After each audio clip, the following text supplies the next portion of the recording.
En direct de la cérémonie des Coqs d'Or, on reçoit aujourd'hui Nicolas Méhari, maire de Brétigny-sur-Orge. Alors, qu'est-ce qui se passe un petit peu chez vous, monsieur le maire? Il se passe toujours quelque chose à Brétigny. Brétigny, c'est une ville qui est de 27 000 habitants, à la frontière de la partie urbanisée de l'Île-de-France. Une ville qui a beaucoup d'élan, beaucoup de dynamisme. Brétigny, c'est la plus grande création d'emplois en France depuis Toyota Valenciennes, avec l'arrivée et l'installation d'Amazon. Mais c'est aussi beaucoup d'autres emplois, beaucoup d'autres activités. C'est une ville qui bouge, une ville qui évolue. Donc il se passe toujours quelque chose à Brétigny. Combien d'emplois? Vous avez le chiffre exact? Alors, pour Amazon, c'est 4000 CDI, mais il y a aussi beaucoup d'autres entreprises à part Amazon. Et puis c'est aussi de l'agriculture, c'est aussi la première zone agricole protégée département de l'Essonne, c'est aussi des activités dans des domaines variés sur les drones ou sur la partie événementielle. Il se passe plein de choses. On est ensemble aujourd'hui parce que vous êtes primé pour un prix Innovation numérique et proximité. Qu'est-ce que c'est ce projet? Alors, ce projet s'appelle Nadia. Nadia, c'est notre nouvel accueil dématérialisé par intelligence artificielle. En fait, Nadia, c'est la personne qui va répondre au téléphone quand on appelle la mairie. Alors la personne, c'est une intelligence artificielle, mais en fait, on est parti d'un constat simple au départ, qui était que par rapport aux appels qui arrivaient aux mairies, il y avait un certain nombre qu'on n'arrivait pas à prendre, parce que l'agent qui recevait ces appels était parfois en train de répondre à quelqu'un d'autre ou était également en train d'accueillir quelqu'un en mairie. Et on se rendait compte que c'était un point de fragilité dans la qualité de l'accueil que nous pouvions avoir au niveau téléphonique pour nos concitoyens.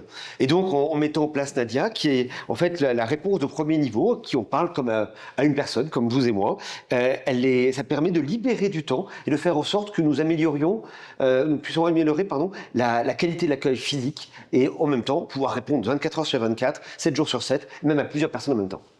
Comment vous avez mis en fonction cette machine, ce projet, avec une entreprise? Comment ça s'est déroulé? Alors oui, ça s'est fait avec l'entreprise Yelda.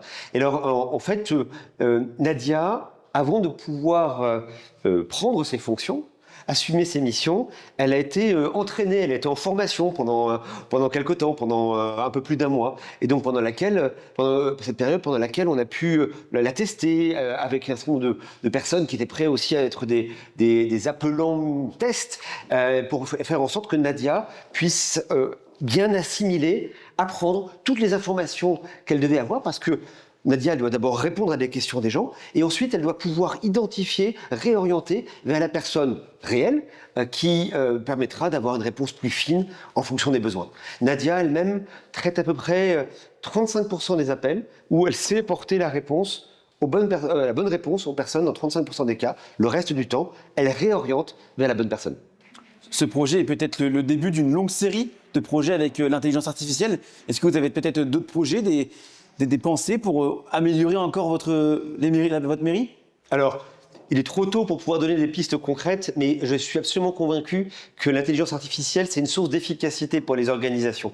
En revanche, ce qu'il faut garder à l'esprit, c'est que ça ne doit jamais, quelque part, déshumaniser. Et avec Nadia, ce qu'on a réussi à faire, c'est déjà avoir davantage de temps pour la discussion physique avec des agents municipaux. Donc ça, c'est déjà un point positif. Et puis aussi, même, il y a des personnes qui sont pas forcément à l'aise avec les procédures dématérialisées en ligne, notamment les seniors. Et en fait, elles ont plus de facilité, ces personnes-là, à appeler au téléphone.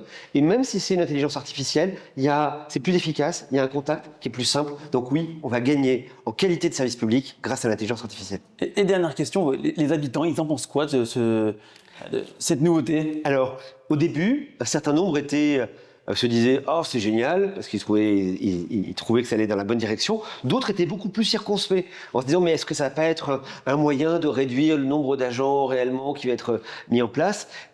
Et parce qu'il y a toujours des inquiétudes, ce genre de choses. Et en fait, d'abord, on a maintenu exactement le même nombre d'agents, on a même renforcé les équipes par ailleurs, mais dans le cadre d'un projet plus vaste d'accueil des habitants. On a maintenu le nombre d'agents, on a juste apporté de la facilité en plus, et ils voient qu'ils peuvent toujours parler à quelqu'un s'ils le souhaitent, même encore plus facilement. Ils voient qu'on répond plus vite à leurs appels téléphoniques, donc ça répond aussi à l'objectif. Et puis certains même maintenant s'amusent à poser des questions un peu plus vastes à Nadia, lui disant « Raconte-moi l'histoire de Brétigny, s'il te plaît », et elle répond. Monsieur le maire, bravo à vous, à vos équipes et surtout à Nadia. Merci beaucoup. Merci à Nadia et merci à vous d'avoir organisé cela. Merci beaucoup.